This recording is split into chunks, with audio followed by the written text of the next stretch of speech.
Mamafika, Lady of Rocks. That is my name in Setswana.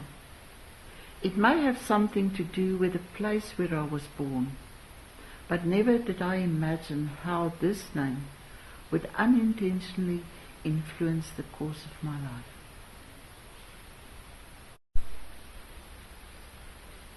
My real name is Cornelia Elizabeth, born Knobel.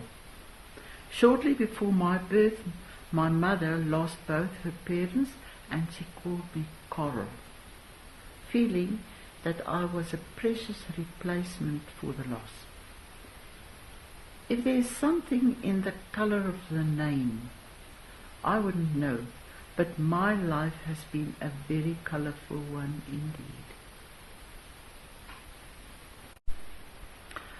I did not choose where I wanted to grow up, but the influence of the space which surrounded me was embedded onto my psyche unknowingly. In retrospect, I think I was very fortunate and blessed, because the land chose me to fill me with the peace and tranquility that only the unspoiled wilderness of Bechuanaland, now Botswana, could install in my spirit and soul. Not only the land, but also the people of that beautiful countryside had a major influence on the moulding of my personality, which now flows into the art which I produce. The Botswana, Bakgalagadi, and the different Bushman tribes who enveloped me with their presence, wisdom, acceptance and love are the major role players in the images which I appreciatively carry on the hard drive under my grey hair. As a result of the people, the landscape, the wildlife, and what I had experienced in my youth, questions of mystery started to puzzle my mind, to understand more of certain myths in their folklore, of where and how they originated. I sat wide-eyed listening to stories in the evenings at the fire. I saw women painting patterns with coloured clay on the mud walls of their dwellings, which they taught me to do. I saw bushmen engraving patterns on ostrich eggshells, which they taught me to do. That was the art which I learned as a child in the practical school of rural Africa.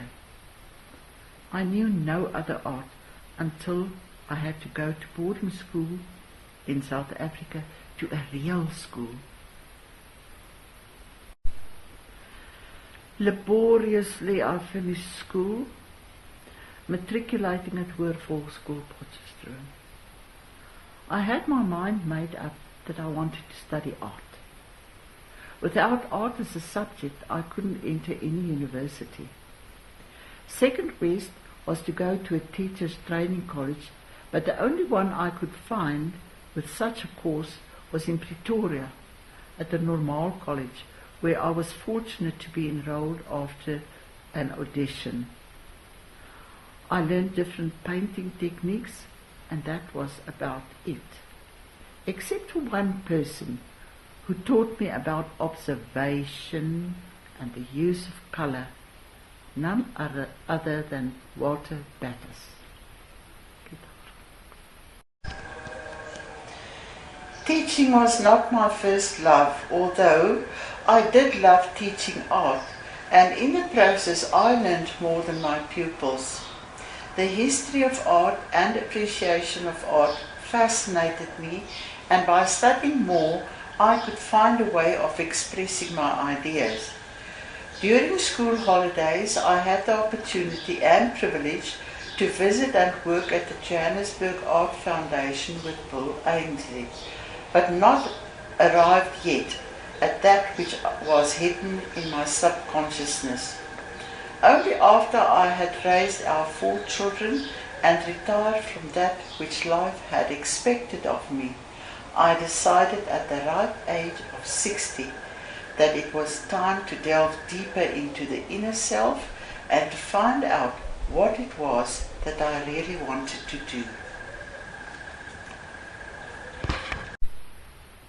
Fortunately, I could go back in time and space, and I discovered that it was exactly that, time and space, which intrigued me most.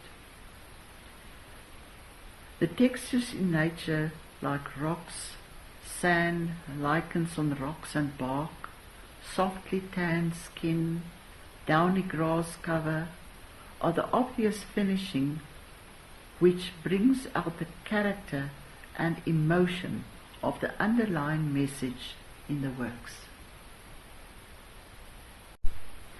The amazing range of rich colors found in the African desert landscape is the source which manifests in my works.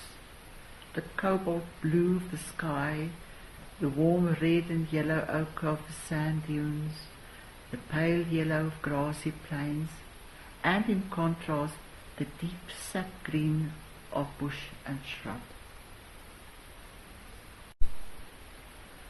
Rocks, their colours and texture, shapes and form make me excited, and to find rock art engraved on their surfaces take me over the moon. When visiting a rock art site, I feel like treading in a sacred, mysterious but very powerful place, and I feel a presence. I can only marvel at the reflection of bodies bent over, chipping away at those images which had a very special meaning in their minds and spirits, and which they wanted to share with those who could appreciate it with a similar understanding. How I wish I could be one of those. Visiting countless rock art sites, making sketches, marveling at the beauty and mystery of rock engravings, I found a niche of expressing that awesome wonder and secrecy of the long-forgotten past of Africa. Together with the knowledge which came from a childhood in the bush, and studying many books on rock art and the mysteries which surround them, I could imagine wondrous images floating from my subconscious mind onto the canvases on my easel. What a pleasure! Our primal ancestors killed for food. They realized a power beyond themselves existed, who controlled the cycle of life and death. So the hunt became a ritual of sacrifice. They realized that who existed beyond themselves controlled the elements such as rain and drought, wind and storm, the sun, moon, the starry heavens, birth, growth, death, and resurrection. Because this power is invisible, myth and oral literature originated about creation and how things came about as they are. Then I realized that they, these wonderful people, were the reason why I could get a glimpse of what time and space really mean. These last remnants of ancient people who lived through the mists and myths of millenniums of time are the people who taught me how to look for the One who did all creation and needs to be respected to the best of the abilities of my life. I want to quote Joseph Campbell from his Power of Myth. Myths are clues to the spiritual potentialities of the human life and gave form to the impulse we now call religion. Myths must be kept alive. The people who can keep it alive are artists. The function of the artist is the mythologization of the environment and the world. The myth makers of earlier days were the counterparts of our artists. This awareness became a search for the Creator of God, a metaphor for what lies behind the visible world. We must understand how the voices of this invisible Creator spoke from the wind and the thunder, and the Spirit of God flows in every stream. The primal society saw this in the wide open plains, under the great dome of the open sky, or the forest's dense canopy of trees, the realm of mythic imagination. End the quote. These people, opened my creative mind with these, their myths and art. Again, I want to quote Joseph Campbell. He says, "Early childhood has an overwhelming psychological experience that turns the artist totally inward. The unconscious opens up and it falls into it again. It is an actual experience of transit through the earth to the realm of mythological imagery, to God, to the seat of power.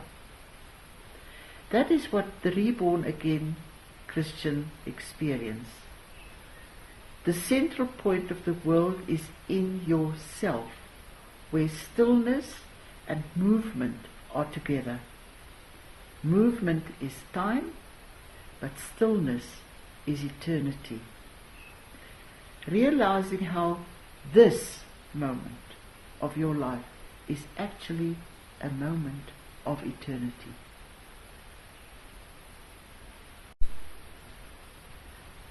God is an intelligible sphere, a sphere known to the mind, not the senses, whose center is everywhere and whose circumference is nowhere. Each of us is a manifestation of this mystery. It is mythological realization that gives me a sense of who and what I am.